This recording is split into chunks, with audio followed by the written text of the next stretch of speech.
একজন এমি মার্তিনেজ আছে বলেই আর্জেন্টিনা আজ দুর্বার গতিতে ছুটছে। এমি আছে বলেই আর্জেন্টিনা হারতে ভুলে গেছে। তার গ্লাভস যেন মাকড়সার জাল। তিনি চীনের মহাপ্রাচীর। সতীর্থরা তাকে ডাকেন দিবু নামে, ভক্তরা ডাকেন বাজ পাখি বলে। সব ছাপিয়ে এমি হয়ে উঠেছেন আস্থা ও নির্ভরতার প্রতীক। আর্জেন্টিনার জার্সিতে তিনি যতগুলো ম্যাচ হেরেছেন তার চেয়ে বেশি ট্রফি জিতেছেন। মাস্টারমাইন্ড কোচ স্কালোনির ট্যাকটিক্স কোনো কাজে আসতো না যদি এমিলিয়ানো মার্টিনেজ নামের কেউ না থাকতো। আর্জেন্টিনাকে বারবার বাঁচিয়েছেন তিনি। এমি মাঠে নামা মানেই ক্লিন শিট। তার মানসিকতা অন্য সবার চেয়ে আলাদা। পাগলাটে কর্মকাণ্ডে প্রতিপক্ষকে ভরকে দেওয়া থেকে শুরু করে খ্যাপাটে উদযাপনের জন্য তিনি পেয়েছেন আলাদা পরিচিতি। মাইন্ড গেমে তিনি দুর্দান্ত। শুধুমাত্র এমিলিয়ানো মার্টিনেজের জন্যই ফুটবলের সর্বোচ্চ নিয়ন্ত্রক সংস্থা ফিফা বেশ কিছু নিয়মে পরিবর্তন আনতে বাধ্য হয়েছে। এখন থেকে গোলকিপাররা পেনাল্টি নিতে আসা প্লেয়ারের মনোযোগ নষ্ট করার মতো কোনো কাজ করতে পারবেন না। পেনাল্টি নেবার সময় বাড়িয়ে দেরি করিয়ে দেওয়া যাবে না।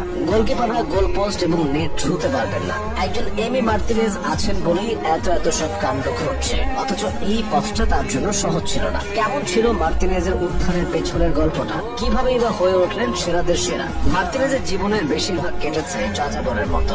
শুধু আর্জেন্টিনা থেকে আর্সেনালের বয়সভিত্তিক দল নিয়ে ইউরোপের ফুটবলের সাথে পরিচয় তার। তবে মূল দলে নিয়মিত সুযোগ পাচ্ছিলেন না। 2014 বিশ্বকাপের ফাইনালে মারিও গোটজের শেষ মুহূর্তের গোলে স্বপ্ন ভঙ্গ হয় আর্জেন্টিনার। ফাইনাল ম্যাচটা বাড়িতে বসেই দেখেছিলেন মার্টিনেজ। অঝরে কেঁদেছিলেন। প্রকৃতির নিয়মে সময় গড়িয়ে 2014 পেরিয়ে 15-16 এলো, কিন্তু ভাগ্য বদলালো না আর্জেন্টিনার। মার্টিনেজ ধারে ঘুরতে লাগলেন ক্লাব থেকে ক্লাবে। 2018 বিশ্বকাপে আরেকবার হতাশায় ডুবল আর্জেন্টিনা। এরপর দলের খোলনলজি পাল্টে গেল। দায়িত্ব পেলেন স্কালোনি। নেমে পড়েন নতুন গোলরক্ষকের সন্ধানে। সামনে এলো মার্টিনেজের নাম। এরপর তো রূপকথা। যে রূপকথা শুরু হয়েছিল 2020-21 মৌসুমে অ্যাস্টন ভিলার যোগ দিয়ে। প্রথম মৌসুমে বাজিমাত 38 ম্যাচের লিগে 15 ক্লিন শিট আর অসাধারণ সব মুহূর্ত উপহার দিয়ে দিবু হয়ে গেলেন সমর্থকদের চোখে মৌসুমের সেরা খেলোয়াড়।